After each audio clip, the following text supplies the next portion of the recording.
ومنفس ቅዱስ አሐዱ አምላክ አሜን። ሰላም እግዚአብሔር ይብዛልኩም። ናይ ዘይረድእኩም ተኸታተልትኩም ይሓደርኩም እግዚአብሔር ይመስገን።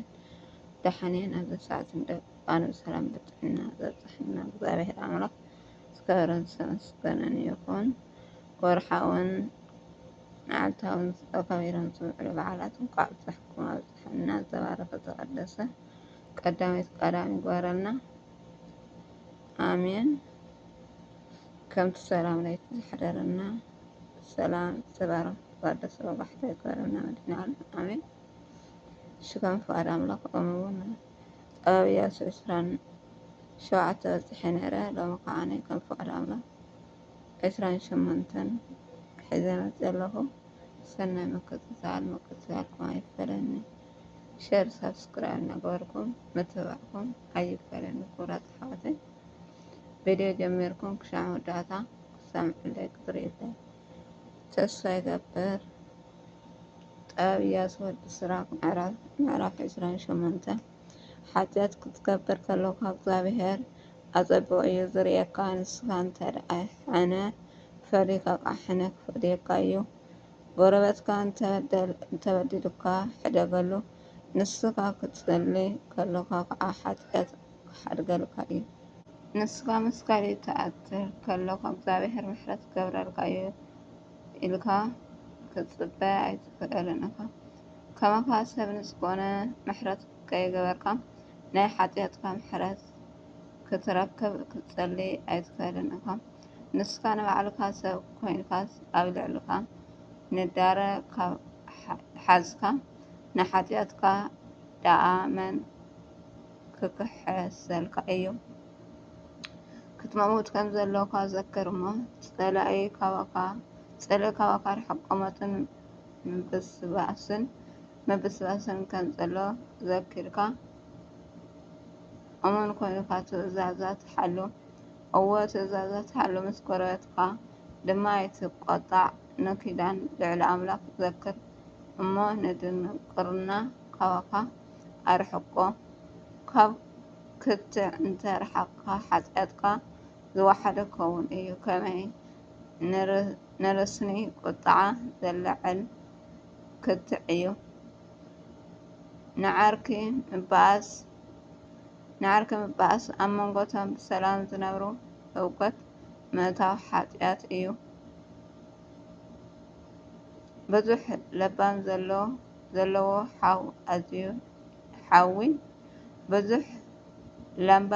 ሓዊ ኣዝዩ ይነድድ።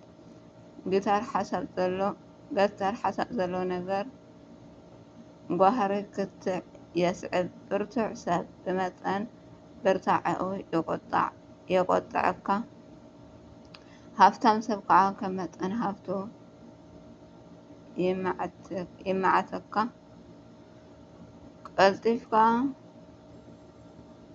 ምቁጣዕ ኣብ ባእሲ የብፅሐካ። ቀልጢፍካ ምበኣስ ኣብ ደም ምፍሳስ የብፅሐካ።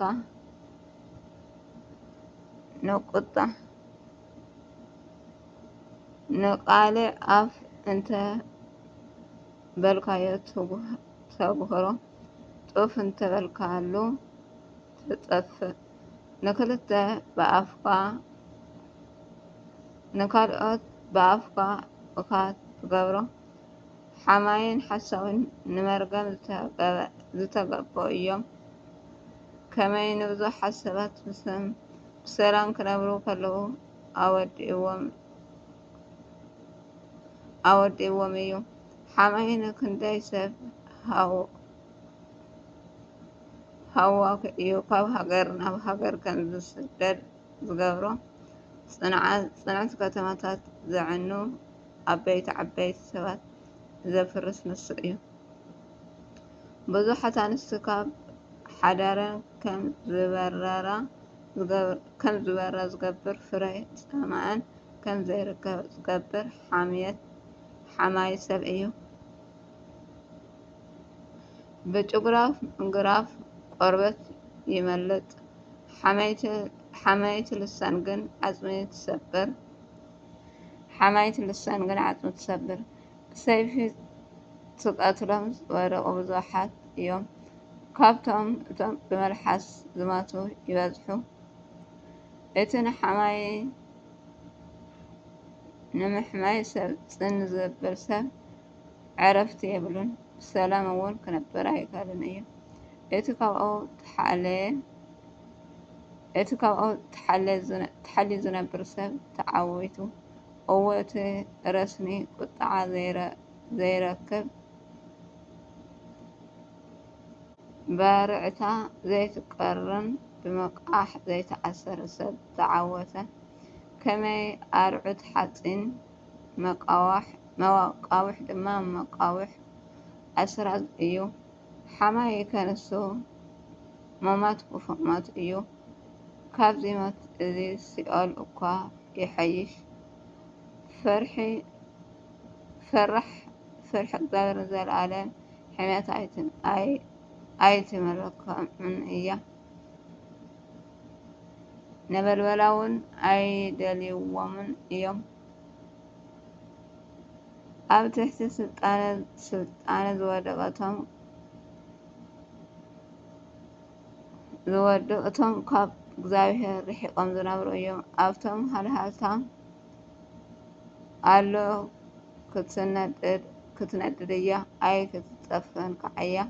ከም እንስሳ ክትጥሕሮም እያ፣ ከም ነብሪ ክትሰላልዖም ከዓ እያ።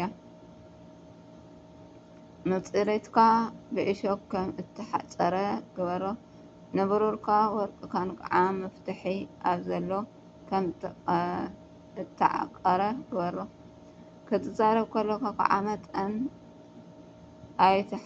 መጠን ኣይትሕለፍ፣ ምዙናካ ትዛረብ ንኣፍካ ማዕፆ ልጓም ግበረሉ። ኣብ ኢድ እቲ እዱበይ ዝፅበየካ ኣድሂቡ ዝፅበየካ ዘሎ ከይትወድቅ፣ ብመልሓስካ ከይትጋገ ተጠንቀቅ የብለና እቲ ቃሉ። ስለ ቃሉ ናይ ቃሉ ባለቤት እግዚኣብሔር ኣምላክ ዝገበረ ምስጋና ይኩን ኣሜን። ዝነጥበን ዝፈረደን ባንመላእክት ዝሃለወን ስለ እግዚአብሔር ወለወላዲት ድንግል ወለመስቀሉ